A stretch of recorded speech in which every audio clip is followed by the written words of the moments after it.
Okay, so there are a few tech reviewers out there that use a lot of smartphones, like a lot of them.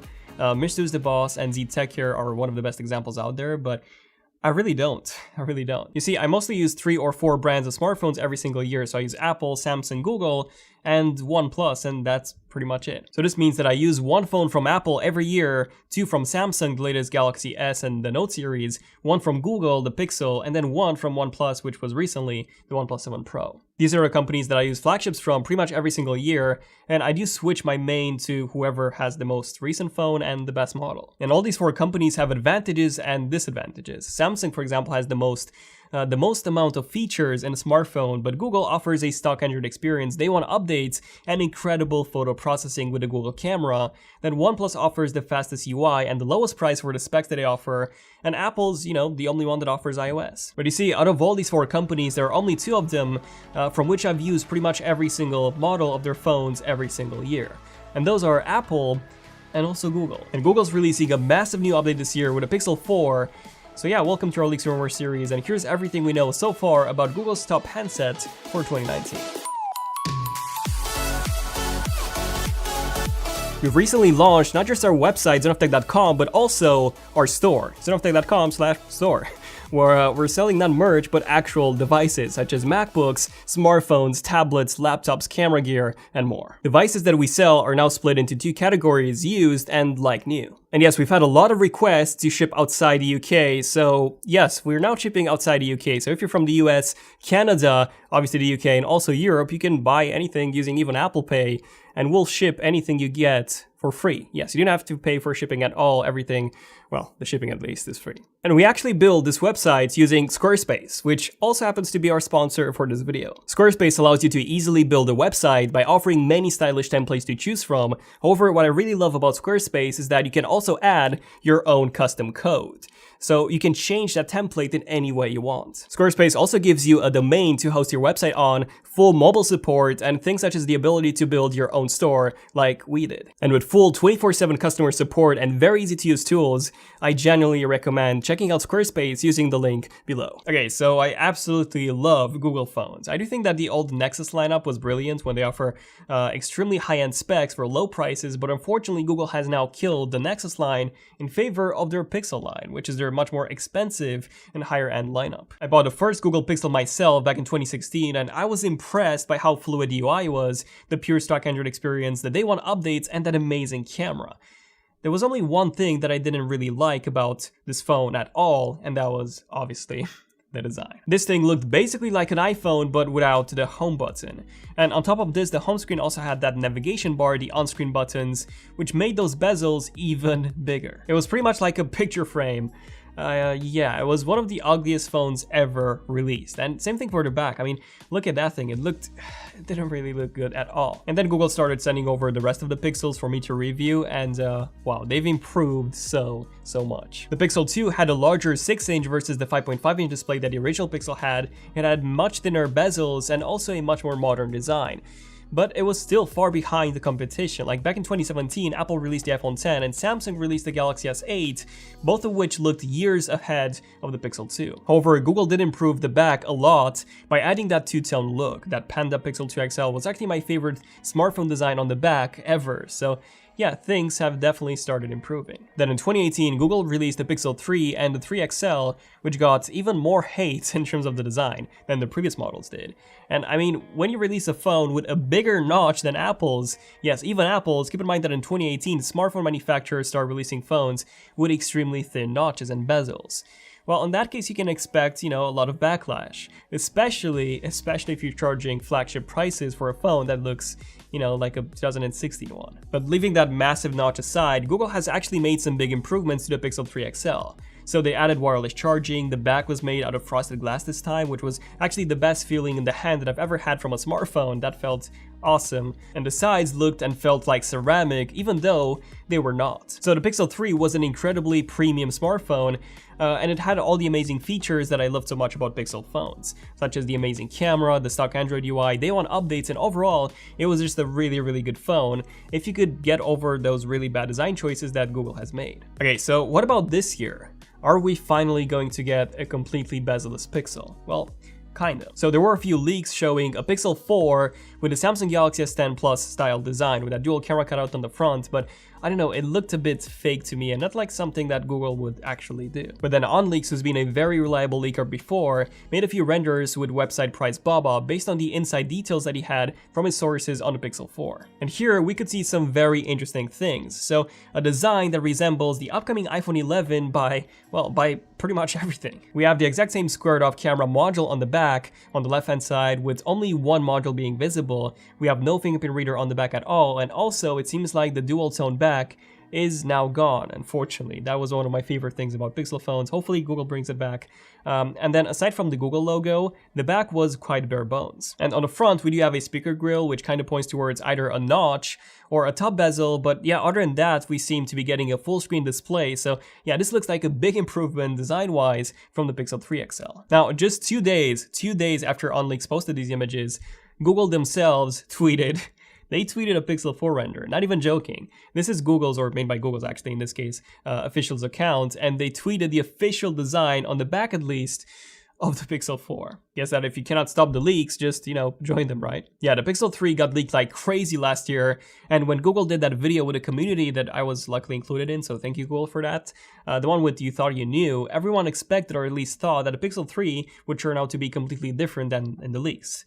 But nope, it was literally the exact same thing. So yeah, especially since this is coming directly from Google, this is pretty much how the Pixel 4 would look like from the back. And interesting enough, there are quite a few things that we can see in this leak by Google that were not visible in the OnLeaks leak. For example, it seems that we have dual camera modules on the back rather than a triple one like, pretty much every single smartphone manufacturer in 2019.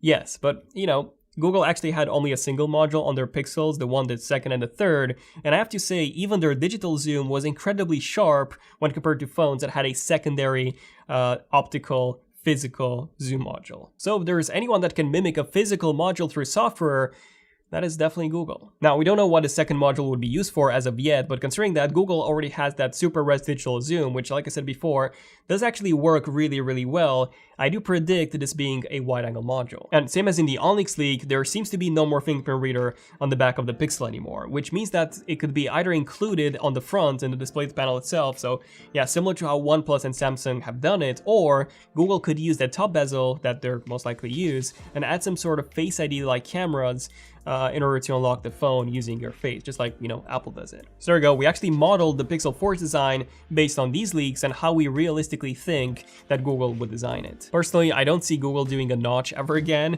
They got so much backlash with the Pixel 3 XL because of that, so I think that they're trying to avoid that design as much as they can. And I also do not see Google removing their famous dual stereo speakers on the front.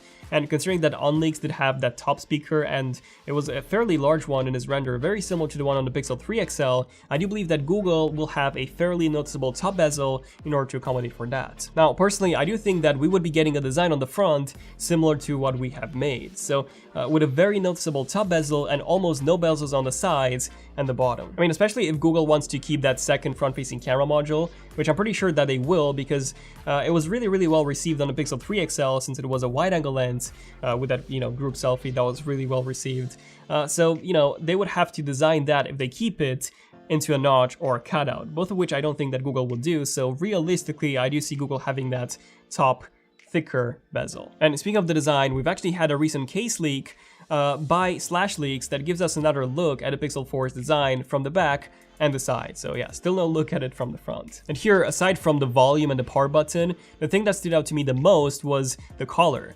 Yes, Google has done colored pixels before, even blue ones, so I wouldn't be surprised if this would actually be one of the colors that the Pixel 4 would come in. And speaking of the colors, a tech website from India called India Shops made some renders on some Pixel 4 details that they have received allegedly from some sources that are working at the Pixel 4 team, and they showed us this minty green color that apparently Google's considering for the Pixel 4. Now, this is the first report that I've seen from this source, so I don't know how legit it is, but I do think that this color at least looks amazing. Probably my favorite Pixel color so far, so yeah, it's definitely Google. If you're watching this video, I think the minty color is even better than the blue one, so please make it. Now, going back to the cameras, XDA developers have found that Google will be adding wide color capture support to the Pixel 4's camera. Now, iPhones have actually been able to capture in the P3 color space since 2016. Yeah, 3 years ago.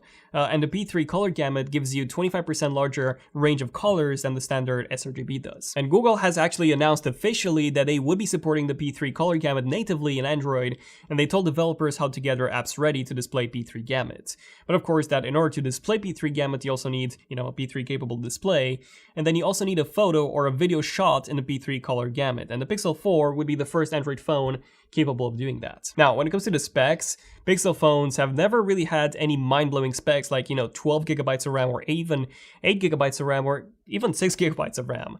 Like Samsung or OnePlus phones have had. And this is what the rumors are talking about when it comes to the Pixel 4. Snapdragon 855 processor, which is great, but considering that Google would be launching the Pixel 4 around October or so, and the next gen 865 processor would be coming out around December or so, the 855 will already be outdated in about 2 months. And then we've also seen 6 gigabytes of RAM being rumored to be the case for the Pixel 4. Which again, 40 gigabytes of RAM on the Pixel 3 did result in the Pixel 3 not being able to keep a lot of apps open in the background, so that wasn't great. And 6 gigabytes of RAM still won't be enough, I would say. Even though the Pixel will be running stock Android, but iOS is different than Android. Even if you have a stock Android experience, you need more RAM than on an iOS device. And the Pixel 3 at the moment does not, has the same amount of RAM as an iPhone XS, for example. So I do believe that Google should be adding 8 gigabytes of RAM on the Pixel 4. Let's hope that that's the case, because in that case, it would be on par with OnePlus and Samsung and pretty much everyone else that do high-end flagship smartphones. And I do think that Google would push their Stadia gaming platform to the Pixel 4 in some way or another. So this is a game streaming platform and service that Google has announced, and interesting enough, it will actually be released fully in November 2019. Just a month after the Pixel 4 is also set to be released. So I do expect Google to have some bundles with the Pixel 4, either with some, free games or stuff like that, or maybe even a bundled controller in some Pixel 4 packages, or maybe even a special controller that you put your Pixel 4 in, like the ones we've seen on Amazon. But again, this is just my prediction, and I do see Google doing something similar, something with Stadia with the Pixel 4's release. And speaking of gaming and Google, I really want to see Google bring back AR and VR, like focusing heavily on this, because they had and they still have the Daydream VR, but Google hasn't even updated their website to include support for the Pixel 3, which came out almost a year ago, or the Galaxy S10. So they haven't really been focusing on VR almost at all recently. Now, Google has released the standalone Daydream Mirage Solo VR in partnership with Lenovo, but this was pretty much a failure, so it was really poorly received. The app selection was almost non-existent, the tracking was apparently really bad. So yeah, the Oculus Quest is basically the successor, so to say, to that. But yeah, that's pretty much it in terms of the Pixel 4. Let me know in the comments, what do you guys think about the Pixel 4? What do I personally want to see the most is a really good design, because that's the one thing that always pushed me away from Pixel phones to Samsung or OnePlus. But yeah, let me know in the comments, what do you guys want to see aside from the design? Better cameras, or even new features such as, Samsung phones have had, like the text dock, that would be awesome. Or improved VR. Let me know in the comments. But yeah, thank you for watching. This was pretty much it for this one. Don't forget about the iPod Touch giveaway, which is still going, and it ends, by the way, on July the 1st. So just be a subscriber of the channel. Actually, you don't have to be, but why not? The rules are just to be a follower on Instagram, @ZenOfTech, and leave a comment on this post with the iPod Touch 7th generation render, and yeah, I'll pick a winner on July the 1st. I'll be announcing that on Instagram via DM and story. But yeah, thank you for watching. I'm Daniel, and I'll see you guys in the next one. ZenOfTech, signing out. Cheers.